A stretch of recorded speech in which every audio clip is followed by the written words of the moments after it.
at the moment. We asked the community what kind of area of communicative tasks they would like us to focus on, and most people suggested talking about shy learners, because it's a problem that we have. I've had before. Have you had any shy learners in your class, Zaineb? In every classroom. They're always there. Yeah, definitely. Yeah. Okay, so let's think about this topic and ways that we can support shy learners. So for you, Zaineb, why are communicative tasks challenging for shy learners? Well, there are many reasons, obviously. And I think, most teachers are aware of some of these reasons. And I think probably the main reason is that students usually are worried or afraid of making mistakes, or being corrected in front of everyone, and then possibly being judged by their classmates, or sometimes even being bullied by some of the classmates. And I think in a lot of situations, a lot of the students actually know the answer, but they just don't have the confidence to say the answer, or sometimes they don't have the vocabulary to express themselves. Also, I think that expectation of answering immediately can be very intimidating for a lot of learners. I remember when, I was a student, there were some times where I was in a classroom where there were a lot of unfamiliar faces, or it was a very large classroom. And when a teacher would ask a question, my first thought was not, oh, what's the answer to that question? It was more, I hope she doesn't choose me. It can be very intimidating for them. So yeah, I think these are some of the most obvious reasons. Yeah, I think one thing you mentioned there was about confidence, and I think that's a really important thing, because I was thinking, well, yeah, when I've learned languages, sometimes I know the word, but I sometimes have this block where I feel I can't say it because I don't know how someone's going to react to it, and you need to actually say it to get the positive feedback loop of somebody kind of understanding and saying, all right, I understand you. And then that needs to be reinforced. But sometimes making that little jump to actually using a word in English or a foreign language can be quite hard. And even if you're sure that you know what it is right, you don't know how someone's going to react to it. And I think that can definitely be a big problem. I think something else as well is sometimes if a student's quiet, it doesn't necessarily mean that they're shy. And I think that's one thing to think about as well, because maybe the learner is confident, but in a different way to how we would like them to be confident. So maybe they're good at reading, or they're good at writing or something like that, and maybe what we need to do is maybe look at different ways that we can get something out of our learners, rather than, like you said, just expecting, okay, let's walk into a classroom, ask a question, and expecting the learners to respond. We were talking about this yesterday, weren't we, about how maybe sometimes as teachers we go into the classroom, we ask a question, we expect an answer, but the learners have been doing something else. They've been learning geography, or they've been learning history or something like that. And they come into the class. Yeah, exactly. And the shift can take a moment, like for them to kind of get into that kind of English frame of mind. So maybe thinking about the way that we structure our lessons so that they have time to kind of ease into the use of English, so kind of doing receptive activities at the start of the class that don't demand as much of the learners can be important. Yeah, that's a very good point. I want to go back to your point about quiet and shy learners. Oh, and I think it's important that a teacher can differentiate between the two. You mentioned that, some students are quiet, but they're not necessarily shy.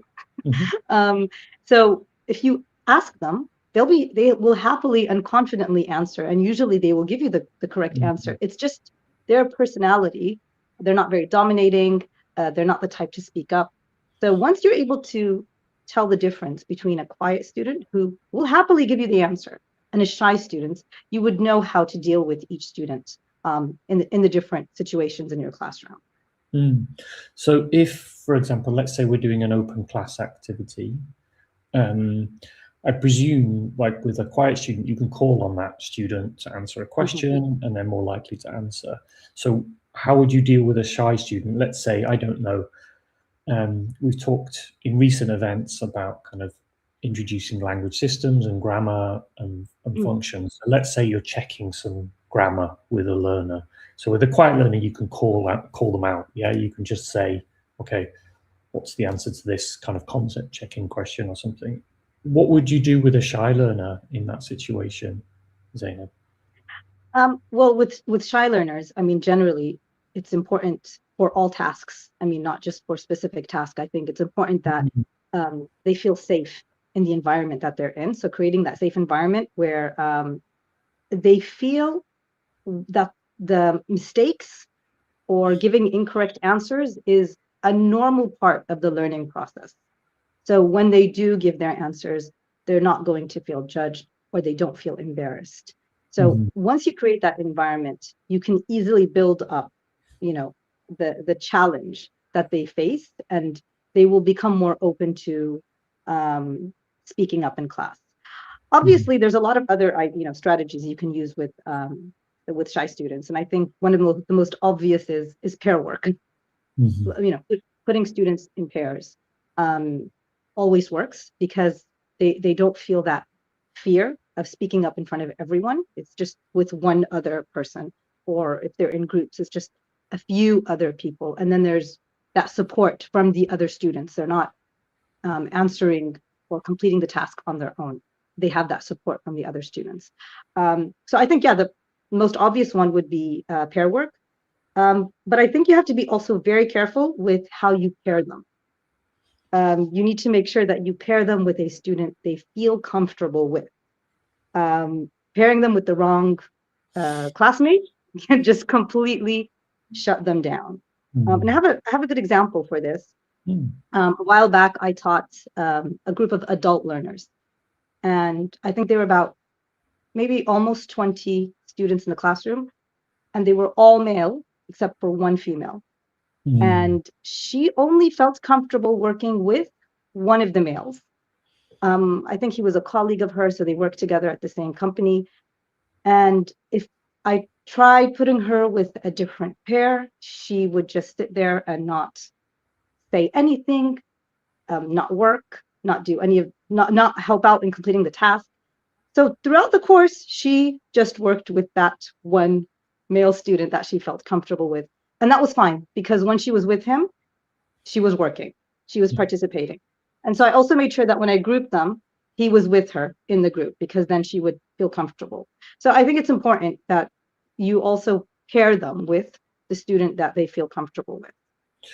No, I think that's a really, really good point. And I think one thing to think about is sometimes we think, oh, okay, so this learner is shy, but I know that this learner likes this other learner and their friends, so let's put them together. But sometimes that doesn't always work. Like sometimes they might feel more comfortable, but sometimes they're even more embarrassed to speak in a foreign language with their friend because they think it's silly or something like that. So you need to kind of think, okay, are they going to work with that friend, or do I need to put them with somebody completely different? Because sometimes you can feel more confident with somebody that you don't know, rather than with somebody you do know who has kind of expectations, or they know lots about you.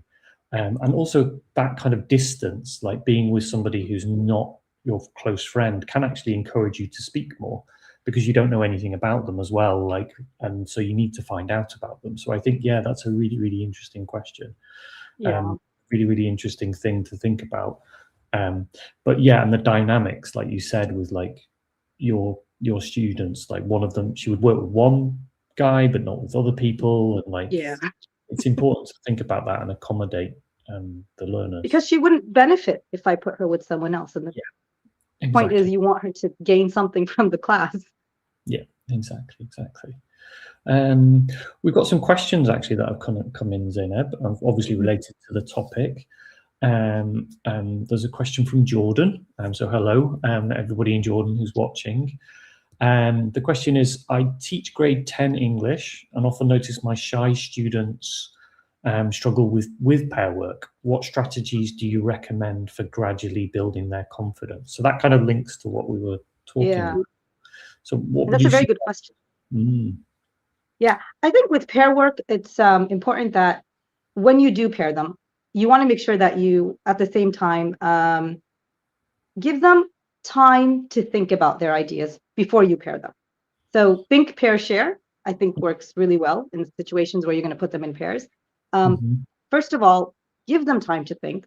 Give them time to think of their ideas. I mean, even us as native speakers, if you're going to ask someone to talk about something, even though we have the language, we might not have the ideas yet. You know, we mm, need to actually think about the ideas before we can produce anything. So imagine if you don't have the language or the ideas, it's going to be frustrating for the students. So it is important to give them time to think, have them make some notes, and then maybe they can share with a partner, and then maybe a larger group. For further support, you can give them sentence starters on the board. So, for example, if you want them to talk about their weekend, you can have some sentences on the board, like the best part of my weekend, I spent time with, um, you know, um, yesterday and then they would be able to complete those sentences. It'll make it a little bit easy. It gives them a bit more structure.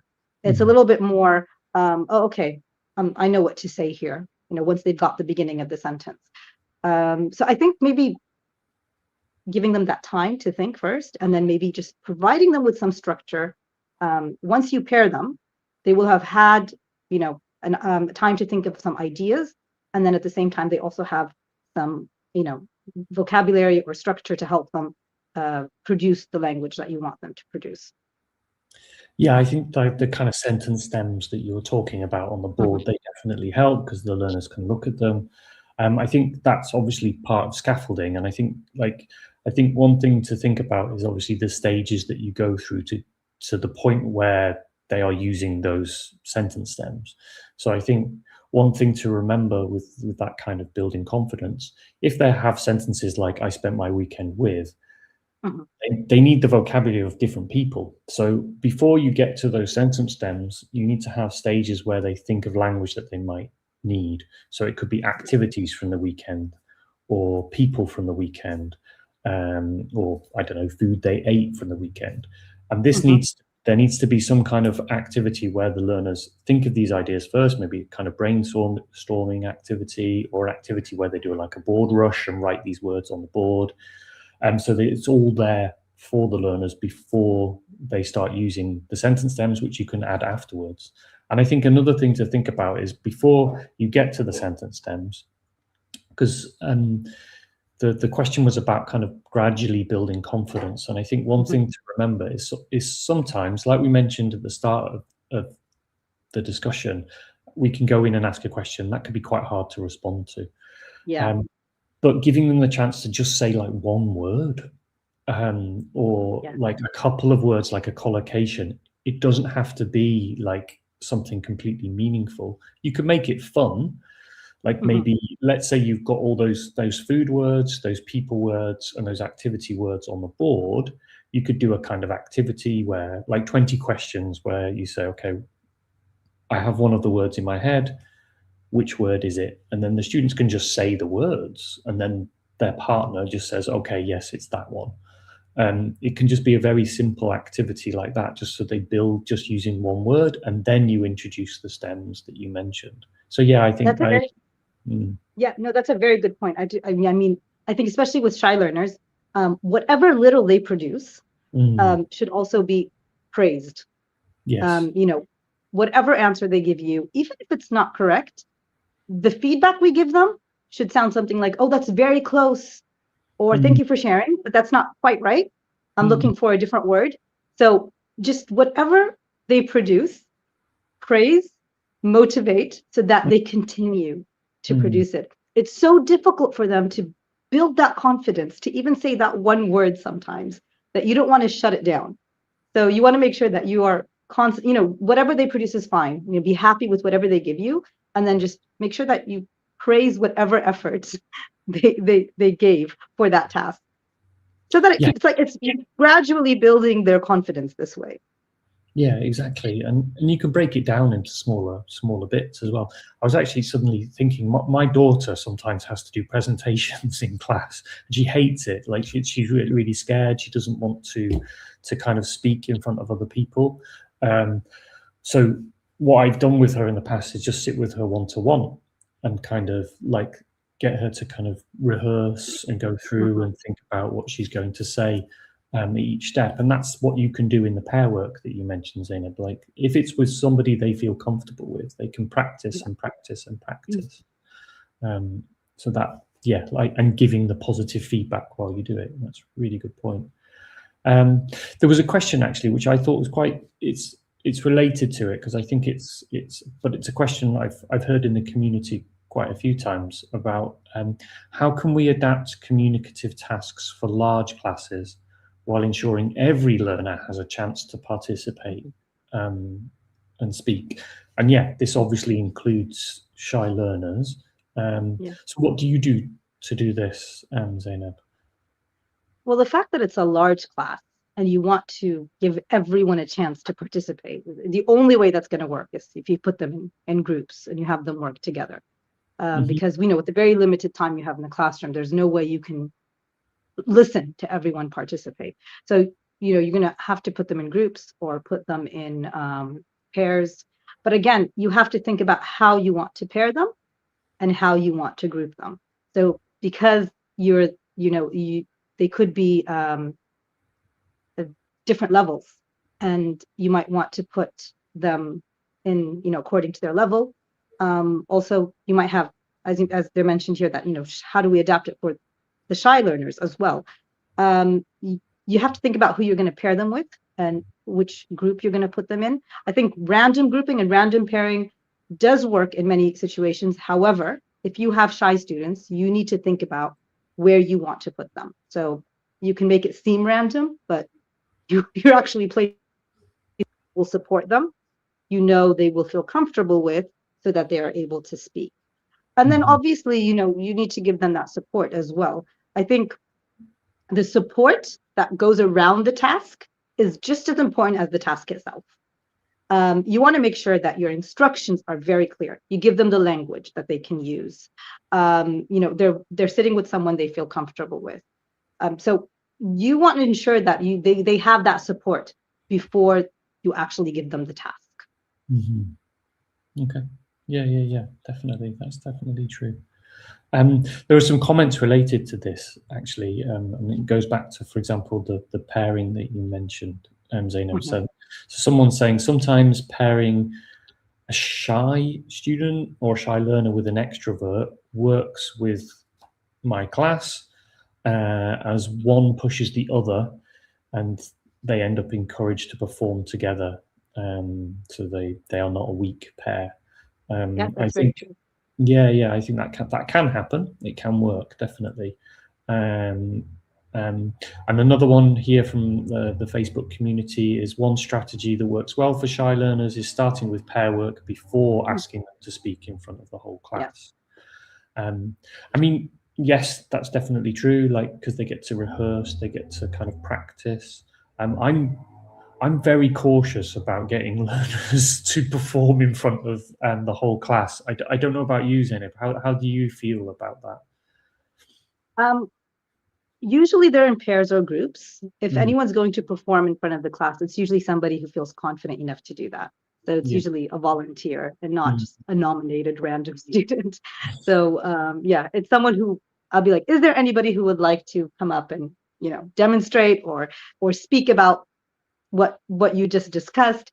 I usually allow volunteer students to do that. So I wouldn't just pick on a shy student to speak in front of the whole class when I know they're not comfortable doing that. Yeah. And there's another comment as well, which I think is quite a nice one, because it talks about different kinds of activities. It's from the Facebook community, and someone has mentioned, I think shy pupils feel safe singing in a group. I use it and it works every time. I think kind of choral stuff, like choral pronunciation kind of activities, or group activities, and singing's quite nice actually, because it can kind of relax learners if they're Yeah. shy, and they can come out of themselves a little bit as well. So I think that's a really good point. And it And allows everyone to participate. They get that pronunciation practice, and then they feel like they're, participating, they're doing something.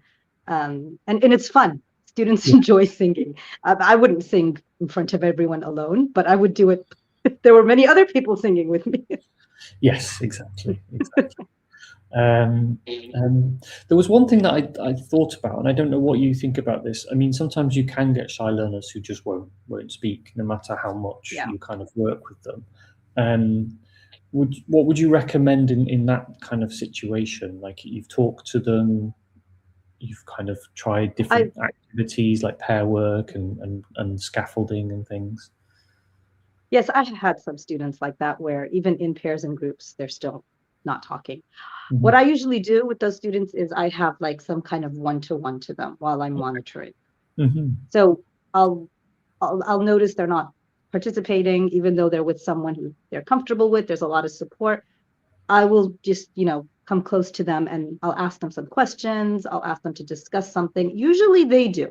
They're happy to tell you or to answer to the teacher when, it's just you and the student. And I don't ask them to come up to my desk. I just go up to them and I'll be like, oh, what's your answer to this one? Or what do you think about this? Or can you tell me about this? Usually they'll answer, maybe not, they won't elaborate or give you a very long answer, but they will say something. So I think, going up to them and having that one-to-one can help. And I think that also can gradually build up to having them start working in pairs, maybe giving answers to their partner, and then they could, slowly gain the confidence. Yeah, I think that's good because you're not putting the pressure on them to come to you. Yeah. You're going to them, which makes them feel more comfortable. And I think one thing also to think about is the way you position yourselves when learners are shy. So if you, like you said, Zainab, if you're going up to someone, it's good that you don't kind of loom over them and kind of stand above them. Like, you have to kind of come down to their Yes. level. Was one thing I was always told when I was first learning teaching was about squatting. So Hmm. you're Their either level. at the learner's level or a little bit below. And I think that's actually important because it means that they are kind of above you and they are kind of maybe in a kind of position of power. I don't know. And then that helps them feel comfortable, and it helps them feel. Also, if they don't feel like you're targeting them, like you've just come up to them to get an answer. Mhm. So what I do is I'm monitoring and I'll ask someone nearby so that he or she can hear that I'm, asking similar questions. And then I will go up to the student and, just like I'm doing it randomly. Mhm. So if they don't feel like they're being targeted, like, oh, okay, the teacher's just monitoring and asking around. Usually they're happy to give at least some kind of answer. Okay. Yeah.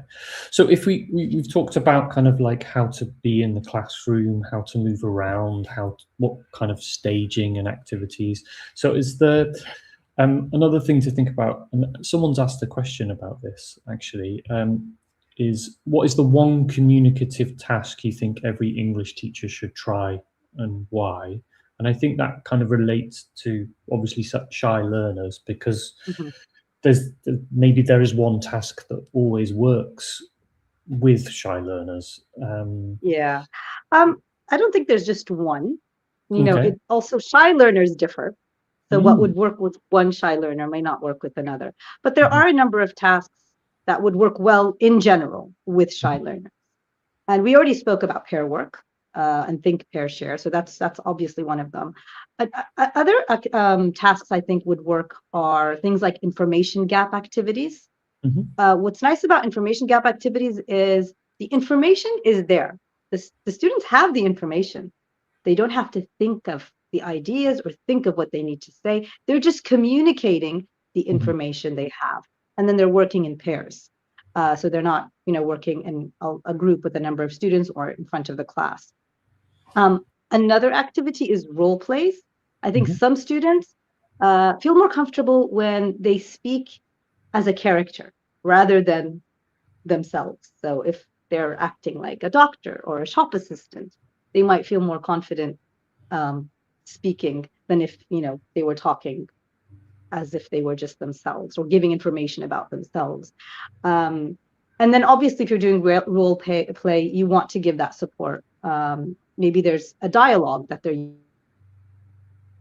reading off of the dialogue, or, you know, they have the sentence starters and they're just completing it. Also, picture prompts, I think, would work well, because they've got the picture, they can see everything. They just need to, you know, say what they see or describe what they see. So I think anything where there's clear structure, where it's you know, what they need to talk about is clear, is concrete, and there's a purpose, makes it easier for shy learners to, you know, to speak up. More, you know, more just a discussion would, I think, might not work so well with a shy learner. Yeah, and I mean, you mentioned kind of role plays, and I think you can kind of lean into that a bit more. Like, for example, it might work better with primary learners, but one thing you can do is masks, like getting the learners to make masks. Yes. Because then they take on the role of a particular character or something like that, and then they're more willing to speak because it's not them, it's the character. Exactly. And then also thinking about like different kinds of activities, because learners might be shy, but if you choose the correct activity, they can suddenly come to life. So, for example, let's say you're doing a kind of design task. Maybe some learners respond better if they're drawing, or because they want to explain the drawing that they're doing, or they are explaining something they're making physically with blocks or something like that. And I think maybe trying out these different kinds of activities, you suddenly can see the shyness disappear. Just going back to my daughter, she's got a friend who's quite shy, but when she's building something, she talks the whole time and says what she's going to do, where she's going to do it, why she's going to do it. And I think getting those kind of finding the activities that the learners respond to can definitely open up shy students. Yeah, and I think playing games with the students, because, you know, if they're having fun, relax, and they'll be able to speak more. So, you know, even board games, or even something like a mingle activity, a find someone who, the students enjoy it. So if they're having fun, they tend to relax a bit more. It's like they're playing, or it's like they're, you know, outside during break, you know, just enjoying their time with their classmates, and they can open up a bit more. There's actually a great comment that I just noticed from the Facebook community where someone's mentioned, I have one student, she was really shy. One time I sang a song, I didn't finish the sentence of the song, and this shy student just started singing it out loud. And of course the lyrics are from our vocabularies. But I think that's a really nice way of doing it, because the learner knows the answer, so they're not going to feel worried, they're not going to feel nervous. So another thing you can do similar to that is with like poems or rhyming stories, where you have like little couplets. The learners can predict, or they know what comes next, or what word is at the end of the sentence, and then they just say it. They don't even think about it, because they know the story so well, so they just repeat it. And that's a lovely way to kind of get learners. I mean, that includes all the things that we've talked about. It includes the scaffolding, it includes kind of doing it in a group, so they're not as kind of nervous about being kind of picked on. So yeah, that's really great. Yeah, that was lovely. Yeah. No, it's a really nice idea, actually. I didn't think of it, so thank you for that. Okay, well, thank you all for your comments. I know we didn't mention everybody, but I can see there's lots of comments from YouTube and lots of comments from the Facebook community. If you have any more questions about this topic, or any ideas you'd like to share, like that last idea about the singing, please do come to the community and write them in the community, and we'd love to hear from all of you. And obviously you can do the communicative tasks course, which is running at the moment. There's a workbook associated with it where you can get different kind of activity ideas and lesson plans and things like that. So please do the course and join us in the community to tell us what you've learned. And next week there's another event. Ask us anything about pronunciation. So it will be Christiane and I. So Steve won't be with us next week, unfortunately. Yeah, just taking a break. But yeah, so if you have any questions, you'll be back in September. Yes, I will. I will come back in September. But yeah, if you have any questions about teaching pronunciation that you'd like to ask Zaineb and Christiana, please come to the community and write them. I'm sure both of them are willing to talk about anything that you'd like to talk about or any advice that you'd like. So thank you all for coming today. I've really enjoyed the session. Hopefully it was useful for you, and I'll see you in a month or so, and Zainab will see you next week. I'll see you next week. Yeah, it was lovely to see you today. Bye bye.